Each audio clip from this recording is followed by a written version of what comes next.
'Tis a miracle, surely. We've never had so many people want to join our choir. You've done a fine thing, Raymond. I think nothing of it, Father. I just pulled out my little black book, made a few calls, and they were happy to oblige. Oh, Ursula, thanks for coming. Yeah, take a hike. All right, we'll talk later.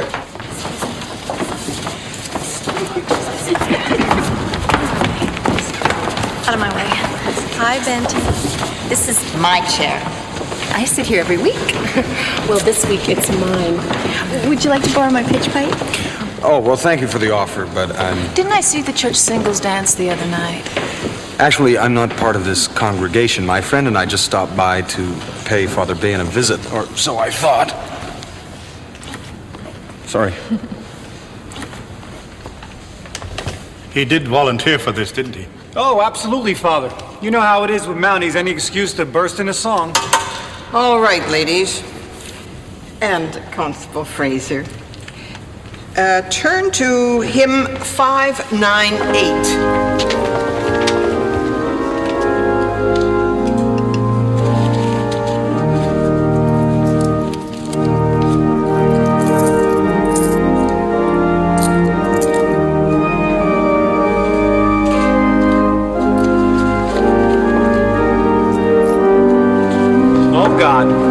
Sorry, Father. Excuse me. That is your sister, isn't it? Yes, it is, Father. Oh, God. Excuse me.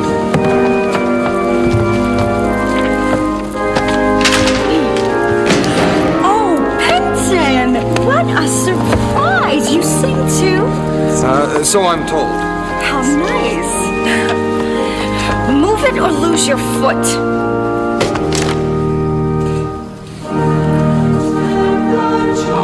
Asking for the same terms your father gave me.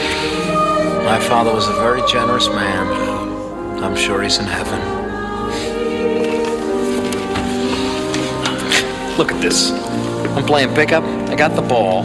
Some real estate broker charges me, practically breaks my arm. We go back a long way. I've been doing business with your family for 40 years. I made good every time. This isn't right. Are you accusing me of being unjust, Tommy? No. Good. Because I would hate to think that I had failed to earn your respect. I'll take the deal. Deal's fine. Yeah, if that's what you want.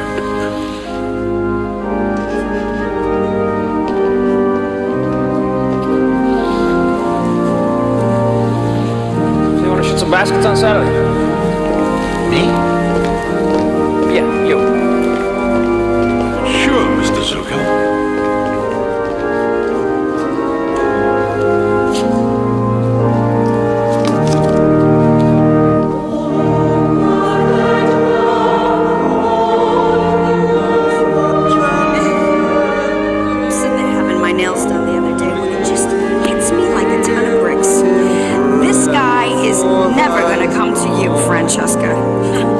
Nothing that good ever comes to you. The way I see it is, you want the best, you gotta take it. So I say to myself, ask him out. To which I reply, what if it goes badly? I mean, what if we go out to dinner and I have, like, food stuck between my teeth or something and he turns off to me? So then I say, ask him out for drinks. Remember, he's a Mountie, stupid. He doesn't drink. I mean, sure, it's dark in the movie theater and everything, but you know, there could be people around and yeah. So, the way I see it is, why do we have to play these games? I mean, we're both adults. We both know what we want. So,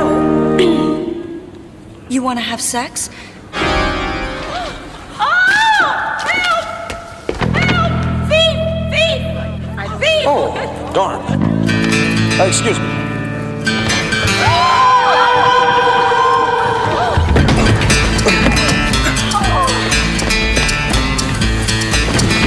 He had an appointment.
forget about it, Benny. Father Bean said there was less than 40 bucks in there. If you want, I'll give him the money right in my own pocket. Look at the gouge marks around the hinges, Ray. No. The thief loosened the fittings before he pried the lid. Okay, 40 bucks and a new pour box. Judging from the striations in the wood, I'd say he must have used some kind of specialized tool. Benny, it's a $3 lock and a $10 box. What do you want to do, call in Scotland Yard? Given the angle of insertion, I'd say he's probably right-handed. You see now, that is the break that we needed. Let's go nail the right-handed bastard. Now, you'll notice this rough indentation in the wood made when the lid was pried open. No, I won't. It indicates the implement had a curved head and a sharp point. You know, it rather brings to mind a hook used for sockeye salmon. Hey, Elaine, give me a list of all the salmon fisheries in the greater metropolitan area, will you? What? Never mind, Elaine. I believe Ray was just mocking me. Yes, I was. We're not looking for a hook, Ray. I was referring to the shape of the implement's head. Now, the distance from the mark to the rear indicates the implement was at least 6 inches long and sufficient heft to loosen the hinges. Uh-huh. No, okay? No ahas, no uh-huhs, no interestings, no look at this, Ray, because I'm not going to look. Left a waxy residue. Frazier, this is a petty theft, okay? We'll fill out a form if I can find the damn thing, and if somebody returns the money, we'll bring it back to the church. Well, I'm not interested in the money, Ray. I'm after the thief. Thank you. St. Michael, somebody robbed the poor box. Look into it. I'm already on it, sir, and I even found some waxy residue. Seems a prominent member of the congregation is concerned we're not going to give attention to the theft, since there was a small amount of money involved. Detective Vecchio was just pointing out the basic injustice of that, sir. I have to ask you this. Don't you have a job of your own? Oh, yes, sir. But I had the early shift this morning. And you have nothing better to do with your life than hang around here and help us solve crimes? No, sir. All right, start with this concerned citizen. Frank Zucco? We're running errands for Frank Zucco now? You have evidence to put Mr. Zucco behind bars, Detective? No, sir. Because if you do, there's a pack of feds who would love to have that information passed on to them. I realize that, sir. You want the papers getting the impression that we don't care enough about certain communities to pay attention to their concerns? No, sir. Go show the flag. Any movies, dates, anything like that? I recently joined a choir, sir. Oh, good. Good. That's good. This Mr. Zucco, he's an acquaintance of yours? Yeah, you could say we're acquainted.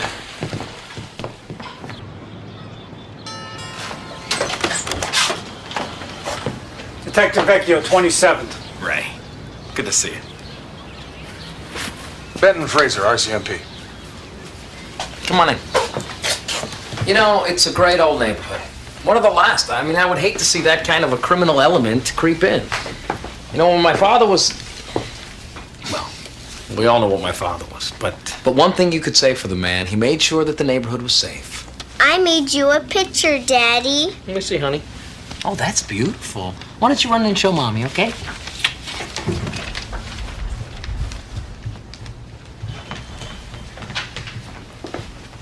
Out of respect for your little girl, I don't say anything. But let's not start reminiscing about the good old days of extortion and intimidation, okay, Frankie? PR's not your strong suit, is it, Detective? I just got a couple of questions. How much money did you put in the poor box?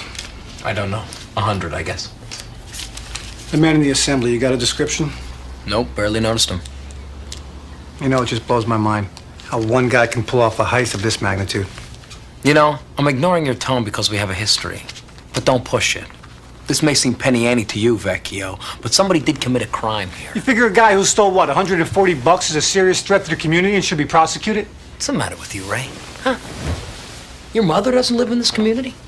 Your sisters don't walk home past that church every night? You think some guy who robs a church is going to think twice about mugging the women in your family? Or mine?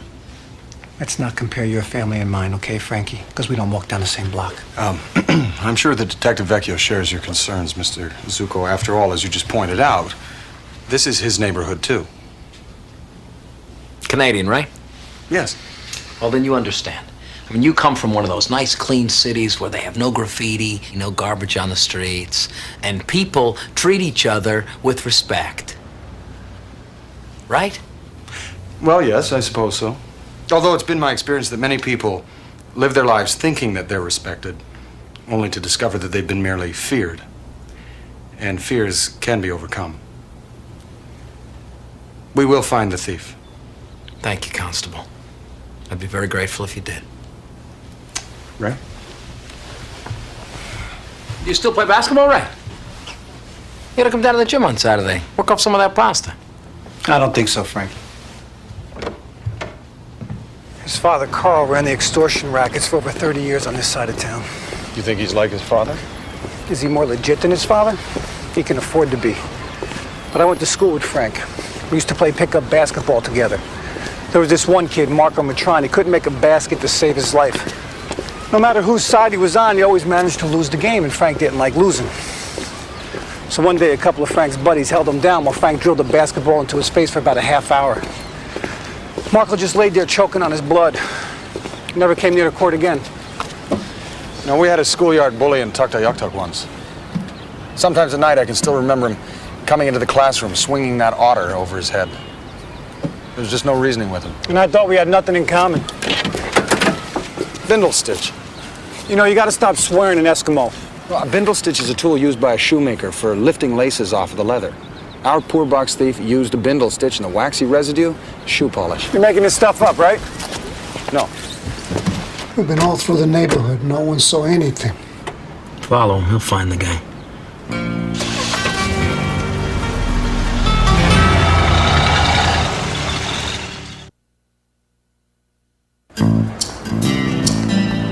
So we're not really tracking a criminal. What we're tracking here is Pinocchio's dad.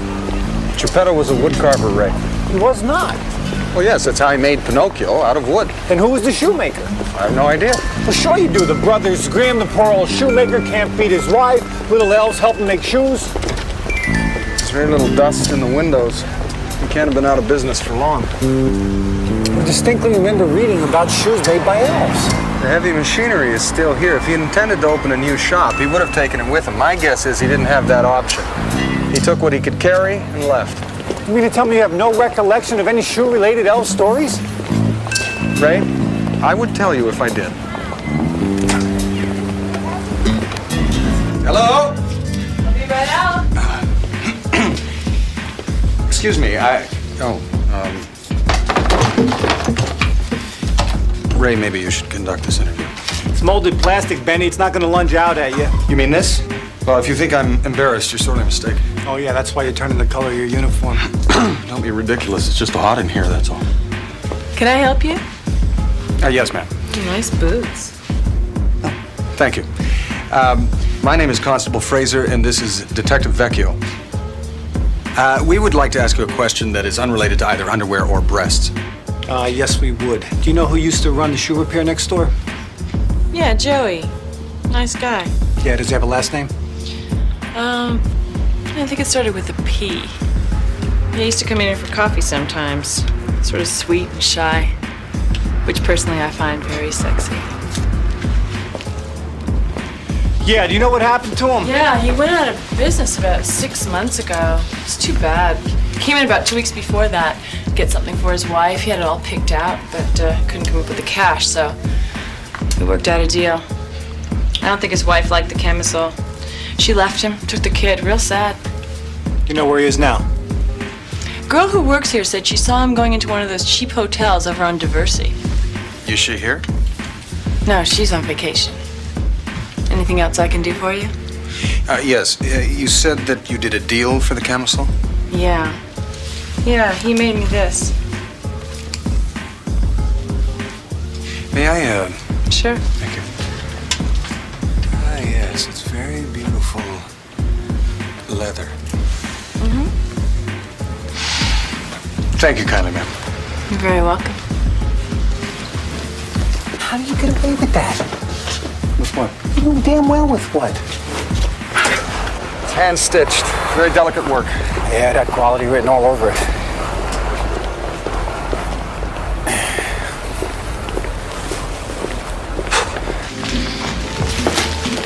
I'll take it, but I'll need it altered for tonight. Oh, I don't know. We're kind of backed up right now. Look, I'll pay anything, understand? This is worth any amount of money.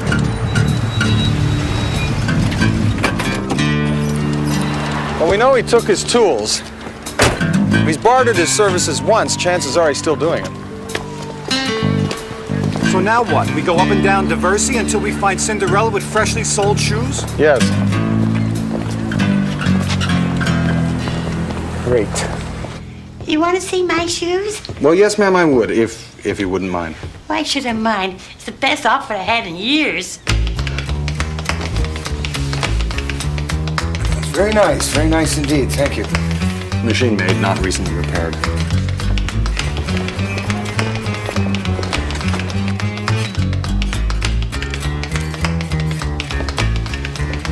You're welcome.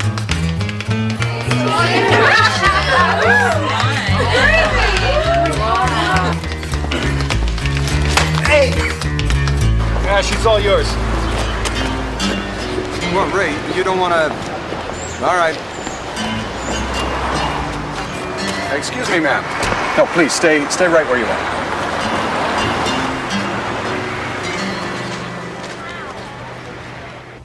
He moved in a few months ago. He a friend of yours? No, but I'm familiar with his work. Mr. Paducci, I have callers. I'm sure he's in there. Could you open it, please, ma'am?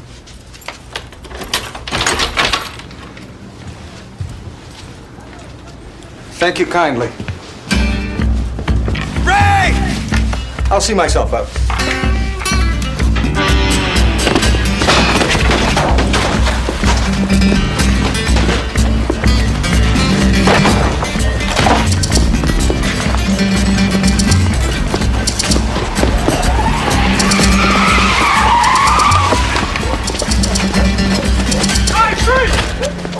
Up against the wall!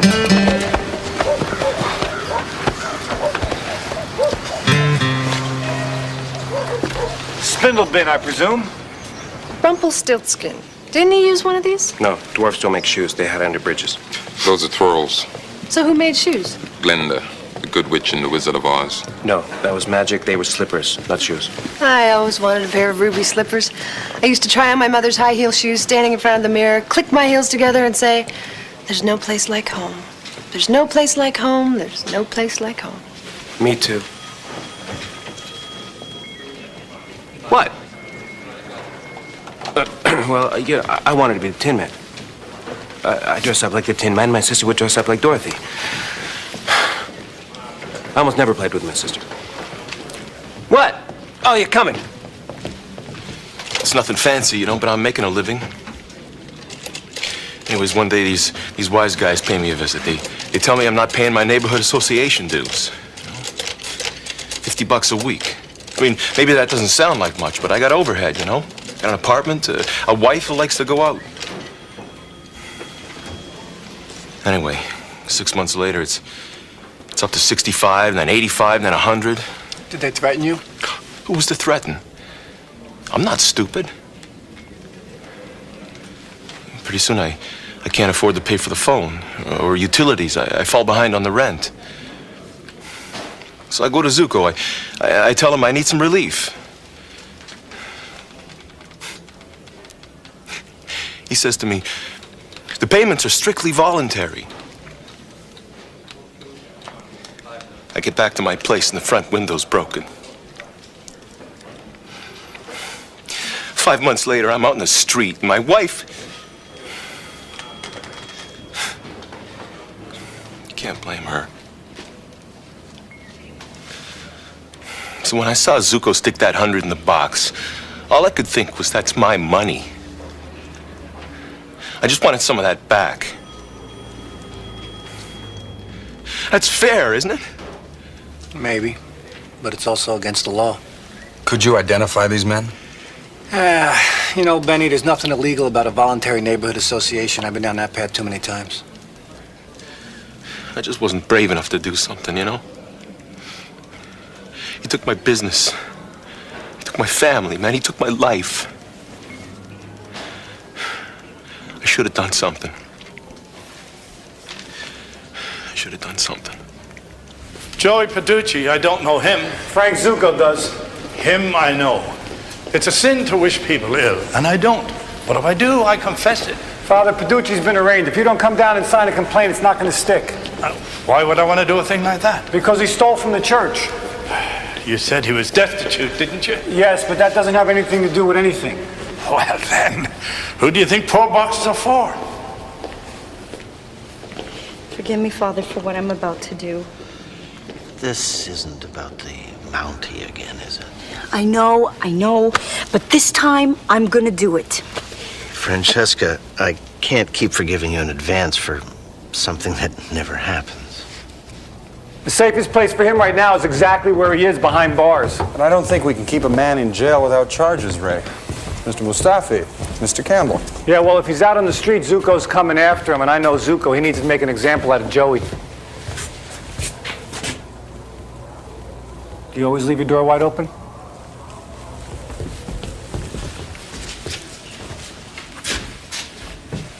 Excuse me, can you tell me what's going on? Yeah, I made a few decisions in your absence. If you want anything moved around, speak now or forever hold your peace. I'm sorry, I think there's been some kind of mistake. I didn't order any furniture. Fraser, Benton, that you? Yes. You live at 221 West Racine, apartment 3J? Yes, but you see, I didn't... Right, you want to make a decision on this credenza, we're on the clock. I really like your style, Benny. It's not my style, Ray, it's Zuko's. The credenza goes there. Tips taken care of. Enjoy. Phil, it's Vecchio. Where's Joey Peducci? Oh, great. All right, thanks. He was bailed out over an hour ago. He's definitely a dead man. I'd be grateful. Zuko's words.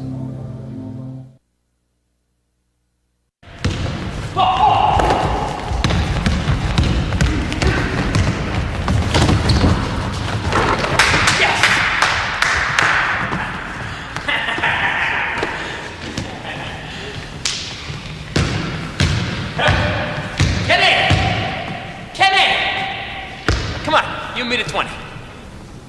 Come on, I'll spot you 3.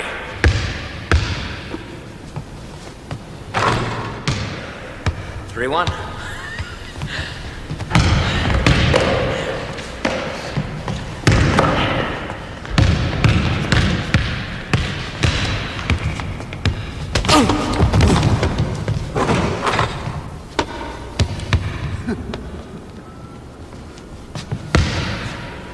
Didn't foul you, did I?